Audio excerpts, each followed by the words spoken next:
Hi, everybody. Welcome to the Apocrypha Apocalypse. I'm Gary Michuda, and we've been slugging through some pretty heavy investigation into patristic sources and such. I thought it'd be nice to switch things up a little bit, address something that really isn't heavy-duty scholarship, but nevertheless is pretty revealing. And what we're going to reveal is that the great lengths in which people who you think would know better would go through to deceive their own readers or make false arguments in regards to the Old Testament canon. And that is my take on an article that's found in the Baker Encyclopedia of Christian Apologetics, written by Norman Geisler, the late Norman Geisler, on his treatment of the so-called Apocrypha. And since he found what he quotes as a revealing admission, I figured, why not do an Apocrypha apocalypse and reveal, because that's what apocalypse means, what's going on behind this supposed revealing admission. So fasten your seatbelts, folks, because the Apocrypha apocalypse is about to begin.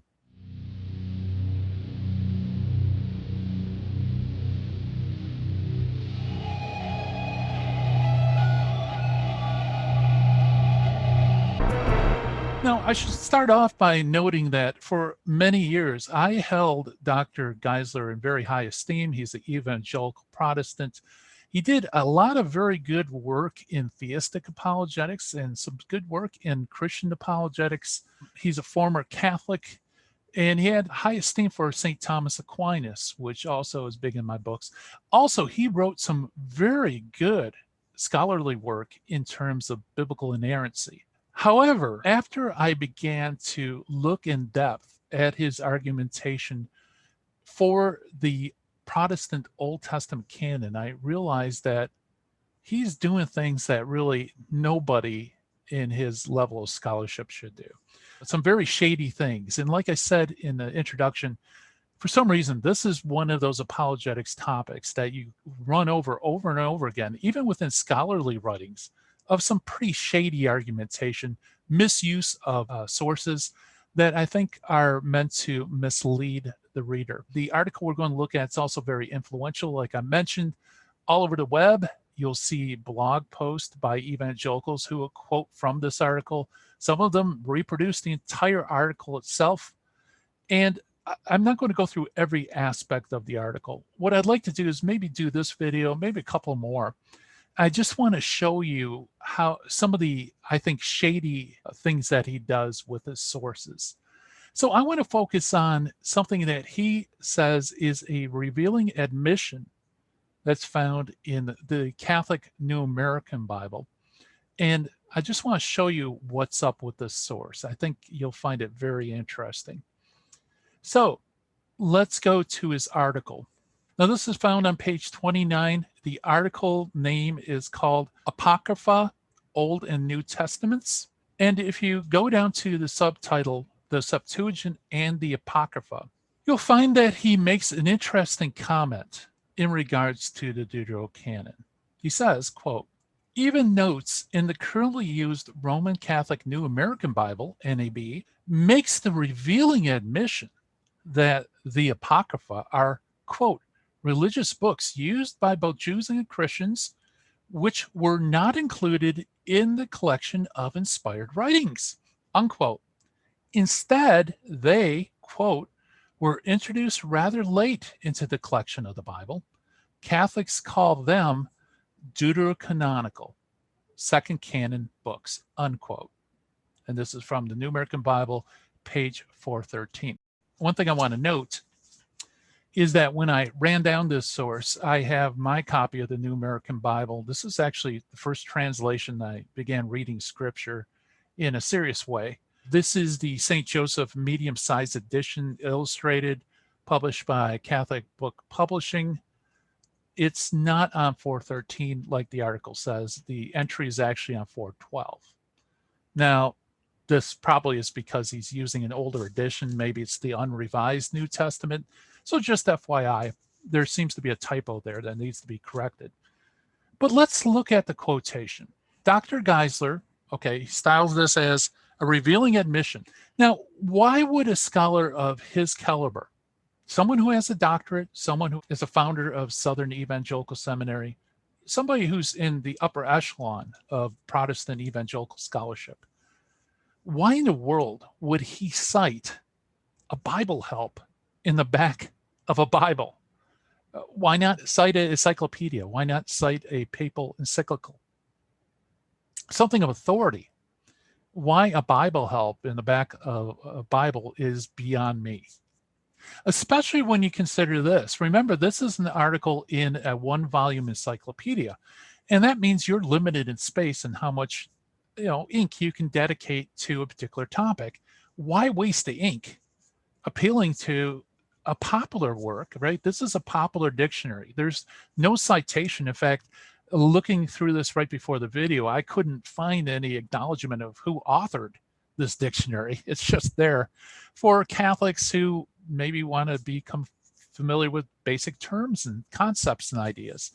Why would he cite this of all the things he could cite? And apart from the fact that the wrong page number is given, I want you to look at what he wrote.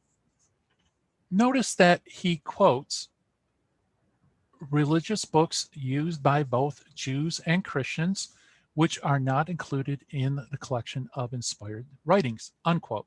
So he quotes one complete sentence. Then he adds his own words. Instead, they, and then he picks up the quote with ellipsis, were introduced rather late into the collection of the Bible. Catholics call them Deuterocanonical second canon books, unquote. So what's the revealing admission here?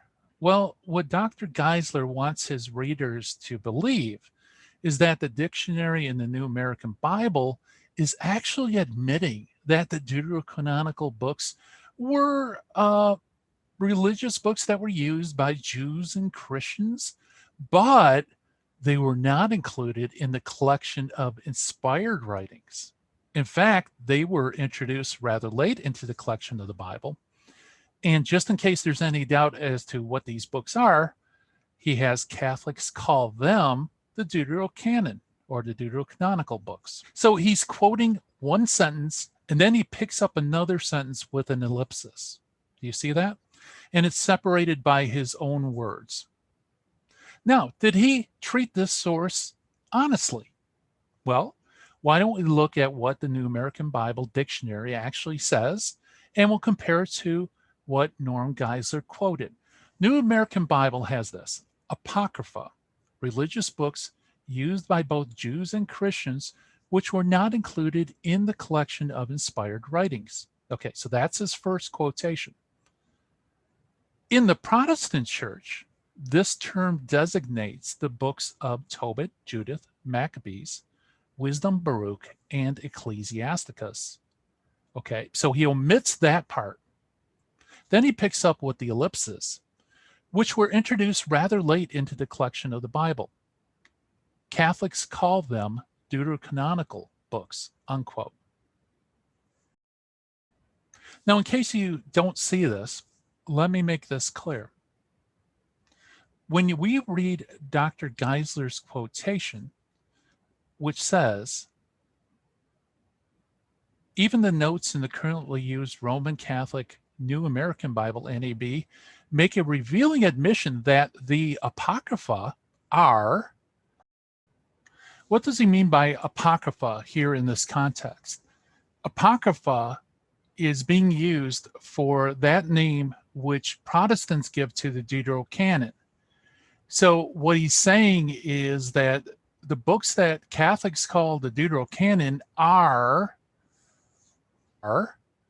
religious books used by Jews and Christians, which were not included in the collection of inspired writings. Instead, they were introduced rather late into the collection of the Bible. Catholics call them Deuterocanonical second canon books. Well, what's going on here? Dr. Geisler wants us to believe that the Apocrypha, even the Catholic dictionary in the New American Bible, say that the Apocrypha were books that were not included in the collection of inspired writings. Instead, they were introduced rather late into the collection of the Bible. Oh, well, that's interesting. So the New American Bible is saying the Deuterocanon is a late addition to the canon and that the Jews and Christians didn't accept it as inspired writings. And in fact, it says Catholics called them Deuterocanon. Well, that would be very surprising indeed. And by the way, this is a little footnote for all of you who maybe are writing on this topic. If you find a source, especially a popular source, that denies its own tenet of faith, you might want to look a little closer into the context to make sure they really are doing that. Why? Well, take another look at the original. What exactly is going on here? Okay, the dictionary article notes two uses of the term Apocrypha.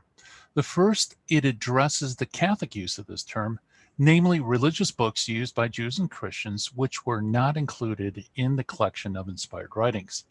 Then it speaks of another use of the term, namely how it is used by Protestants to specify which books Protestants refer to when they use the term Apocrypha. So there's actually two definitions going on here. The Catholic use, which would correspond to what Protestants would call the pseudepigrapha, and the Protestant use of this term, which Catholics refer to as the Deuterocanon. Now, the article adds that the books that Protestants call Apocrypha were introduced rather late into the collection of the Bible, which of course is true, because the Deuterocanonical books were among the last to be written in the Old Testament. Then, of course, it closes by noting, again, to the Catholic reader, that Catholics call what the Protestants call Apocrypha the Deuterocanonical books. By omitting that second definition, or the beginning of the second sentence, Geisler fuses the first definition concerning the true Apocrypha, namely the pseudepigraphical works, with the second, namely the Protestant use of this term, which is directed towards the Deuterocanon. Now, this is something that Dr. Geisler actually acknowledges earlier in the very same article. He says the word Apocrypha means hidden or doubtful. So those who accept these documents, that is, those who accept them as inspired scripture, prefer to call them Deuterocanonical or books of the second canon. So Dr. Geisler knows very well that Catholics and Protestants call this group of books by two different names. And so he should know that in a Catholic dictionary, when it talks about the Apocrypha, it's talking about what Protestants would probably call pseudepigraphical works. They're not talking about that collection.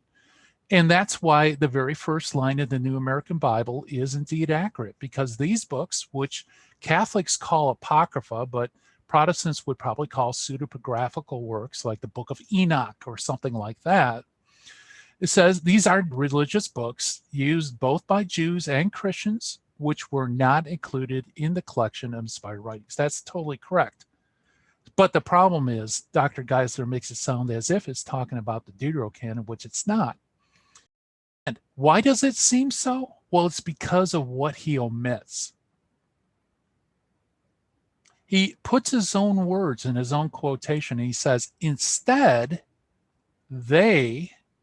Now, in this context, they would be the religious books, the true Apocrypha that's used by Jews and Christians but not accepted as inspired writings, the pseudepigraphical works. They were introduced rather later into the collection of the Bible, and Catholics call them Deuterocanonical books. The New American Bible Dictionary is aware that what Catholics call Apocrypha is not the same collection that Protestants call Apocrypha. So it introduces this second sentence, which says, quote, in the Protestant church, this term designates the books of Tobit, Judith, Maccabees, Wisdom, Baruch, and Ecclesiasticus. So now it's telling the Catholic reader that if you hear the word Apocrypha being used by a Protestant, realize they're talking about what Catholics call the Deuterocanon. And they're not referring to those other books that are pseudepigraphical that were used by Jews and Christians but not considered inspired writings.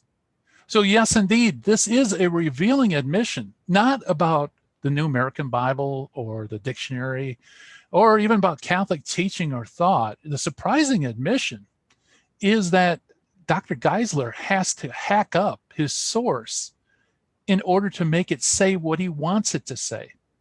And I wish I could say that this is found only in this particular instance, in this particular article, but quite frankly, there are a number of Protestant sources, some scholarly, some popular, that treats sources fast and loose, just like Norm Geisler does. And like I said, this is really just the tip of the iceberg. So I just wanted to show you this, and I hope you enjoy it. Hopefully it'll help you sharpen your critical thinking skills and run down sources. Whenever somebody finds a surprising admission, look it up, read it in context, see whether it's a legit quote, especially if it looks like they're chopping up sentences and using ellipses and things like that. So it's a short video, but nevertheless, I thought it was kind of fun, and it kind of breaks up the monotony of some of the heavy duty stuff that we've been doing lately. I hope you enjoyed it. If you did, please support us on Patreon, subscribe, like, ring the bell, and you will be apprised whenever we put out a new video on this channel. Thank you so much for watching. God willing, we'll be back again to do another apocalypse. Bye-bye, everybody.